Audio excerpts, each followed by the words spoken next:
From coast to coast, America's housing market is red hot. According to the Orlando Realtor Association, the median home price reached $320,000 in July 2021.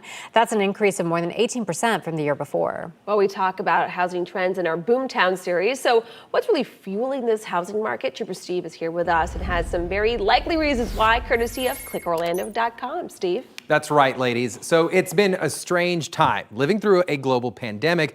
And beyond just the public health aspect, what first might have come as a surprise is the housing boom that followed all of this. And what's perhaps even more surprising is the fact that the housing market has remained red hot. We talk about it all the time. So let's break it down for you, how it got that way in the first place. So first reason, supply is pretty small right now. When the pandemic hit, just as the spring selling season was about to kick off, the coronavirus situation prompted some homeowners to hit that pause button, take a little maybe break on that, creating a shortage of existing homes. And that trend has continued to continue, basically, right? So when you pair demand with a historical low supply for housing, it has made for the perfect storm, leading buyers to bid up the prices of available properties, which has sent home prices soaring. Next, besides the tourists, something else that Central Florida has a lot of, well, you pretty much know it, the construction. And new construction is just not happening quick enough. That's because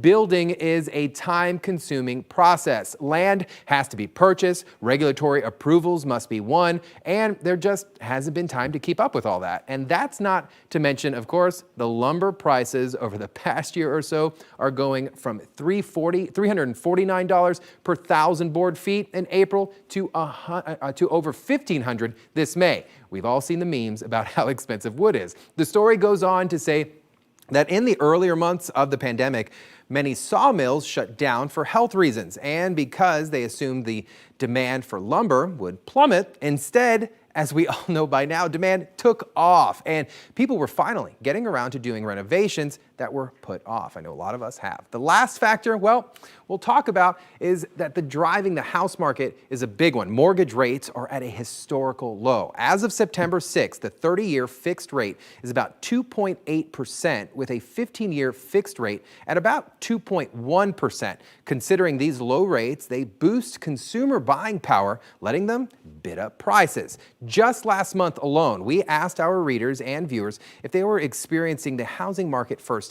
If you scroll up on this story over at ClickOrlando.com, we've included a link to those answers, and they did not disappoint. And remember, as we said earlier, we are constantly monitoring housing and growth trends right here in Central Florida. You can find all those stories over at ClickOrlando.com/boomtown.